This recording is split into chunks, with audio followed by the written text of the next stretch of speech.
اللهم صل على سيدنا ومولانا محمد وعلى سيدنا علي وسيدتنا فاطمة وسيدتنا زينب وسيدنا حسن وسيدنا حسين.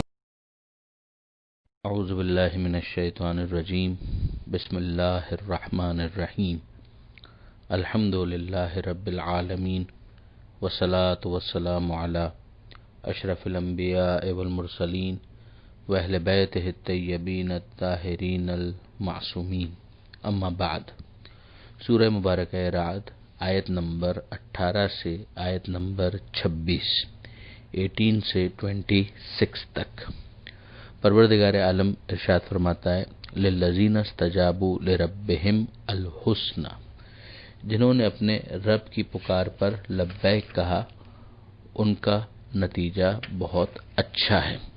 یعنی جو ویژنری ہوتا ہے وہ ہمیشہ اینڈ کی طرف، آگے کی طرف دیکھ رہا ہوتا ہے.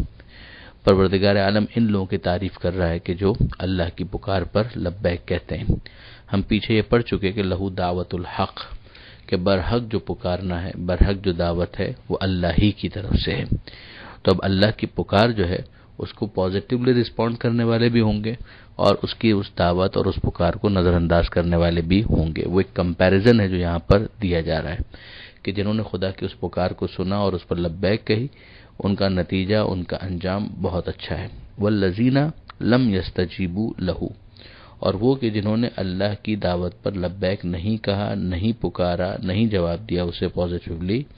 لو ان لہم ما فی الارض جمیعا، تو ایک طریقہ تو یہ ہو سکتا تھا کہ کہا جائے کہ ان کا انجام بہت برا ہوگا، اور دوسرا طریقہ ہو سکتا تھا کہ اس برے انجام کی منظر کشی کی جاتی. تو یہاں پر اسی منظر کو پیش کیا جا رہا ہے کہ یہ جنہوں نے خدا کی پکار کو سن کر نظر انداز کر دیا، لو ان لہم ما فی الارض جمیعا، اگر ان کے پاس وہ سب کچھ بھی ہو کہ جو زمین کے اندر خزانوں کی صورت میں ہے، وہ مثلہ معہ، بلکہ اس کا ڈبل ہو، اس جیسا ایک اور بھی ہو، لفتدوا بہ، تو بھی وہ فدیہ دینے کے لیے تیار ہو جاتے. اول تو ان کے پاس میدان قیامت میں ایسی کوئی ثروت ہوگی کہاں، لیکن اگر ہوتی تو بھی یہ دے دیتے، مگر قبول نہ کیا جاتا. اولئک لہم سوء الحساب، ان کا انجام، ان کا حساب بہت برا ہے. ومأواہم جہنم، ان کا ٹھکانہ جہنم ہے. وبئس المہاد، اور وہ کتنا برا ٹھکانہ ہے. افمن یعلم، وہ کہ جو جانتا ہے، انما انزل الیک من ربک الحق، کہ جو نازل کیا گیا ہے آپ پر آپ کے رب کی طرف سے وہ حق ہے. کمن ہوا اعمی، کیا وہ اس جیسا ہو سکتا ہے کہ جو اندھا ہے. اب یہاں پر آپ پھر دیکھیے کہ پازیٹیولی رسپونڈ کون کرے گا، خدا کی پکار پر لبیک کون کہے گا، کہ جو رسول سے اپنے تعلق کو جوڑے گا وہی وسیلہ، کہ جو خدا کی طرف سے ہے اس کا انکار گویا خدا کا انکار ہے. لہذا پروردگار عالم کی طرف سے یہ رسول ہے، اس پر یہ پیغام نازل ہو رہا ہے. وہ جو اس کو جانتا ہے کہ یہ حق ہے وہی پازیٹیولی رسپونڈ کرے گا، وہی خدا کی نظر میں بابصیرت ہے. کیا یہ اس جیسا ہو سکتا ہے کہ کمن ہوا اعمی، اس کے جیسا کہ جو اندھا ہے، نابینا ہے. پھر یاد کیجئے کہ پچھلے صفحے ہی پر ہم نے یہ پڑھا تھا، قل اے حبیب کہہ دیجئے هل يستوي الاعمى والبصیر، کہ اندھا اور بینا یہ دونوں برابر ہو سکتے ہیں. اب یہاں پروردگار عالم اس مفہوم کو اور کھول کر بیان کر رہا ہے کہ بابصیرت کون ہے، آنکھوں والا کون ہے، کہ جو اس بات کو جان لے کہ میرے حبیب پر جو میں نے نازل کیا ہے وہ حق ہے. پھر ظاہر ہے کہ وہ اس کو مثبت انداز سے رسپونڈ کرے گا اور اس کے مطابق اپنی اصلاح کرتا چلا جائے گا. یہ ہے بابصیرت. یہ اس کے جیسا نہیں ہو سکتا ہے کہ جو اعمیٰ ہے، جو نابینا ہے، جو رسول کو قبول نہیں کرتا، رسول پر نازل کیے گئے پیغام کو صحیح نہیں سمجھتا. انما یتذکر اولو الالباب، نصیحت کا اثر تو بس وہ لیتے ہیں جو صاحبان عقل ہوں. یعنی جو صاحب عقل ہے اسی سے اس بات کی توقع ہے کہ اس کے دل میں یہ نصیحت اثر کرے گی، وہی اس بات کو سمجھے گا کہ یہ پیغام حق ہے اور پھر اس کو مثبت انداز سے لے گا اور اصلاح کرے گا. اب وہ اصلاح ہے کیا کہ جو اس بابصیرت شخص سے، اس صاحب عقل سے کہ اس نے نصیحت حاصل کی ہے، اس سے پروردگار عالم توقع کیا کرتا ہے، اس کی ایک لسٹ یہاں پر دی جا رہی ہے. اس کے بعد اس کے بالکل سائملٹینیس ایک کانٹراسٹ کہ جو نابینا ہے وہ کیا چیز مس کرے گا اور کیا اس کا انداز ہوگا، اس کو ڈسکس کیا جائے گا۔ تو پہلے پروردگار عالم ان صاحبان عقل کا ذکر کر رہا ہے کہ جنہوں نے نصیحت کو قبول کیا، جو پروردگار عالم کی نظر میں صاحبان بصیرت ہیں۔ الذین یوفون بعہد اللہ، یہ وہ لوگ ہیں کہ جو اللہ سے کیے گئے وعدے کو پورا کرتے ہیں، ولا ینقضون المیثاق، اور وعدے کو توڑتے نہیں ہیں، وعدہ خلافی نہیں کرتے۔ اللہ سے کیا ہوا وعدہ، اللہ کے وعدے کو پورا کرنے کے لیے جو نبی کے ہاتھ پر اس نے وعدہ کیا ہے، ضمیر کے ذریعے سے جو ذمہ داریاں اس کے اوپر ہیں، عقلی اعتبار سے جو ذمہ داریاں ہیں، اور پھر لوگوں کے آپس میں ایک دوسرے کے ساتھ کیے گئے وعدے، یہ ایک بندہ مومن کی شان ہے کہ وہ اپنے وعدے کو پورا کرتا ہے۔ دوسری صفت، والذین یصلون ما امر اللہ بہ ان یوصل، یہ وہ لوگ ہیں کہ جو ان چیزوں کو سے اپنا تعلق جوڑتے ہیں کہ جن سے اللہ نے تعلق جوڑنے کا حکم دیا ہے، یعنی جیسے جوڑنے کا حکم خدا نے دیا ہے اسے یہ جوڑتے ہیں۔ اللہ سے اپنے تعلق کو جوڑتے ہیں، نبی سے اپنے تعلق کو جوڑتے ہیں، اماموں سے اپنے تعلق کو جوڑتے ہیں، اولیاء سے، اور اسی طریقے سے رشتہ داروں سے اپنے تعلق کو جوڑتے ہیں، اپنی فیملی کے ساتھ جو ان کی بانڈنگ ہے وہ بہت مضبوط ہوتی ہے۔ وَيَخْشَوْنَ رَبَّهُمْ، ان کے دلوں میں اپنے رب کا خوف ہوتا ہے۔ یہ پہلے بھی بات آ چکی ہے کہ رب کا خوف ایک تو اپنے گناہوں کی وجہ سے ہوتا ہے، اور ایک اس کی عظمت کا نقش جب دل میں گہرا ہو جاتا ہے تو انسان اپنے رب کی خشیت، اپنے رب کا خوف محسوس کرتا ہے۔ وَيَخَافُونَ سُوءَ الْحِسَابِ، اور وہ ڈرتے ہیں برے حساب سے، یعنی انہیں آخرت کا خوف ہوتا ہے کہ ایسا نہ ہو کہ ہمارا جو حساب کتاب کا معاملہ ہے وہ ہمارے لیے بہت سخت ہو جائے۔ اب اس کے نتیجے میں یہ بڑا کنسٹرکٹیو فیئر ہوتا ہے جس کے نتیجے میں وہ دنیا کے اندر اپنے معاملات کو درست کرتے ہیں۔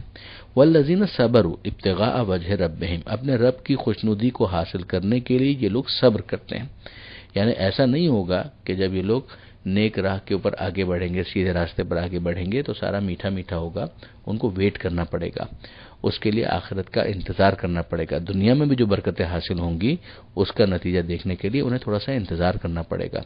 عجلت کا مظاہرہ یہ نہیں کریں گے، یہ صبر کرنے والے ہیں، استقامت کا مظاہرہ کرنے والے ہیں۔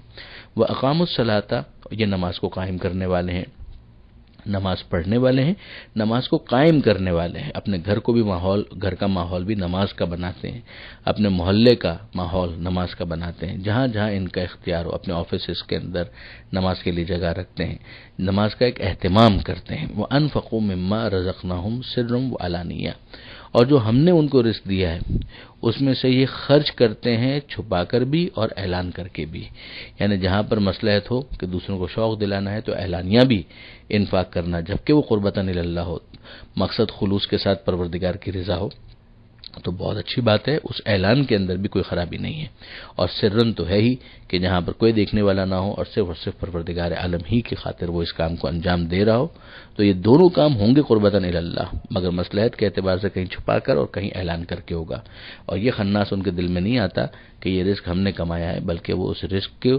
نسبت خدا ہی کی طرف دیتے ہیں کہ وہ رزاق ہے، وہ رزق دینے والا ہے۔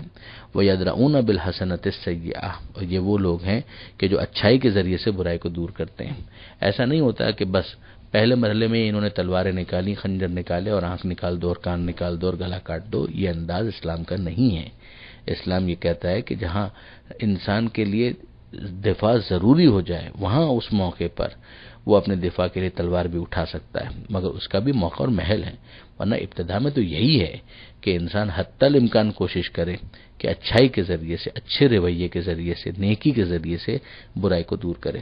اگر کوئی شخص برا رویہ رکھتا ہے تو اس کے ساتھ نیکی کر کے اس کو اپنے سے قریب کرنا، جذب کرنا، کردار کو دیکھ کر انسان کے وہ خود اسلام سے قریب ہو جائے۔ اولئک لہم عقبی الدار، یہ وہ افراد ہیں کہ جن کے لیے اس عالم کا انجام اچھا ہے، جو آخرت ہے وہ ان کے لیے اچھی ہے۔ جنات و عدن، جاویدانی جنتیں ہیں، حتمی ہمیشہ باقی رہنے والے باغات، یدخلونہا، جس کے اندر وہ لوگ داخل ہوں گے، ومن صلح من آبائہم و ازواجہم و ذریاتہم، اور ان کے والدین میں سے بھی، آباء و اجداد میں سے بھی، ان کے جو شریک حیات رہے ان میں سے بھی، و ذریاتہم، اور جو ان کی اولادیں ہیں وہ بھی اگر صالح ہیں تو ان کو بھی ان کے ساتھ داخل کیا جائے گا۔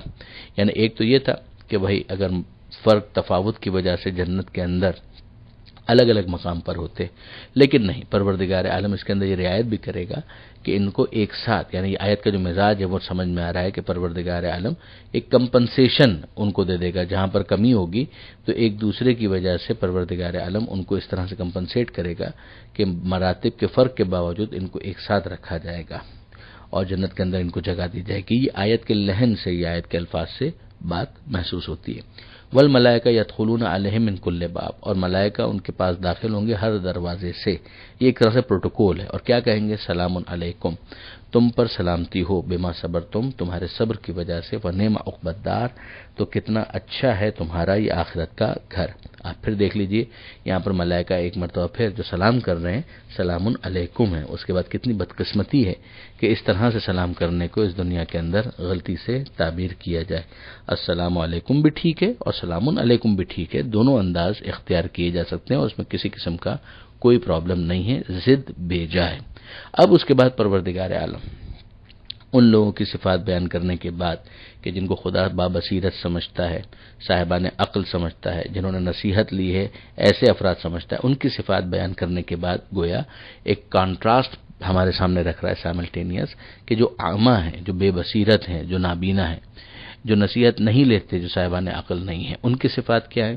والذین ینقضون عہد اللہ من بعد میثاقہ، وعدہ کرنے کے بعد یہ اللہ سے کیے ہوئے وعدے کو توڑ دیتے ہیں، وہ پیمان فطرت جو ان کے اندر بلٹ ان رکھا گیا ہے وہ اس کی طرف متوجہ نہیں ہوتے۔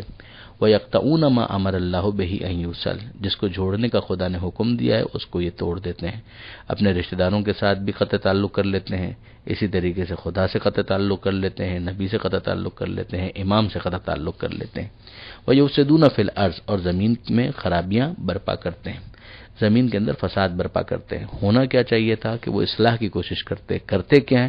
نہ اپنی اصلاح کرتے ہیں اور نہ ہی زمین کو ان آرڈر رہنے دیتے ہیں، زمین کے اندر وہ ساری چیزیں خرابیوں کے طور پر کرتے ہیں کہ جو خدا کو پسند قطعاً نہیں ہو سکتی۔ اولئک لہم اللعنہ، ان کے اوپر اللہ کی لعنت ہے، ولہم سوء الدار، اور ان کے لیے بہت ہی برا گھر ہے، اس گھر کی برائی ہے، یعنی آخرت میں یہ لوگ ایسی جگہ پر ہوں گے جو ان کے لیے خوشگوار نہیں ہوگا۔ معاملہ اللہ یبسط الرزق لمن یشاء ویقدر، اللہ وسعت دیتا ہے رزق میں جس کے لیے چاہتا ہے اور تنگی بھی کرتا ہے۔ وفرحوا بالحیات الدنیا، یعنی سب سے بڑا کیا ایک ریزن ہو سکتا ہے؟ سب سے بڑا ریزن یہ ہو سکتا ہے کہ ایک انسان دین کی پابندیوں کو نظر انداز کرے رزق میں اضافے کی خاطر۔ پروردگار اعلان کرتا ہے کہ اللہ وسعت دیتا ہے رزق میں جس کے لیے چاہتا ہے، وہ یقدر، اور تنگی بھی کرتا ہے۔ یہ اللہ کے امتحان کے مختلف انداز ہیں۔ وفرحوا بالحیات الدنیا، اور یہ لوگ دنیا کی زندگی پر ہی خوش ہیں کہ بس کسی طریقے سے یہیں پر ہمارا مکان بڑا ہو جائے، یہیں پر ہمارا بینک بیلنس بڑا ہو جائے، تو جب وہ آخرت کی طرف متوجہ ہی نہیں ہے تو اس کے لیے فکر بھی کیوں کریں گے؟ وما الحیات الدنیا فی الآخرۃ الا متاع، اور دنیاوی زندگی آخرت کے مقابلے میں کیا حیثیت رکھتی ہے؟ کچھ بھی نہیں مگر ذرا سی ناپائیدار چیز، الا متاع قلیل ذاہب، یعنی ایک ایسی متاع، ایک ایسی چیز کہ جس کو دوام نہیں ہے، جو پائیدار نہیں ہے۔ وہی مثال یاد کر لیجئے کہ یذهب جفاءً، کہ وہ جو پھین ہوتا ہے یا جھاگ ہوتا ہے وہ جھاگ ختم ہو جاتا ہے، جو اصل چیز ہے وہ باقی رہ جاتی ہے۔ تو دنیا سے بھی جو لے جانے والی چیز تھی وہ وہی ہے جو آخرت کے اندر کام آنے والی ہے۔ کوئی نہیں کہتا کہ انسان دنیا کے اندر بالکل مفلوق الحال ہو جائے، حلال کے ذریعے سے جتنی وسعت دے سکتا ہے وہ دے، مگر بہرحال رازق خدا ہے، پروردگار عالم پر اپنی کوششوں کے نتیجے کو چھوڑ دے، موافق آ جائے شکرن للہ، نہ موافق آ جائے صبر کرتے ہوئے اپنے سفر کو آگے جاری اور ساری رکھے۔ پروردگار عالم سے دعا ہے قرآن پڑھنے، سمجھنے اور عمل کی توفیق عطا فرما، اور وارث قرآن امام زمانہ کے ظہور میں تعجیل فرما۔ وآخر دعوانا ان الحمد للہ رب العالمین، والسلام علیکم۔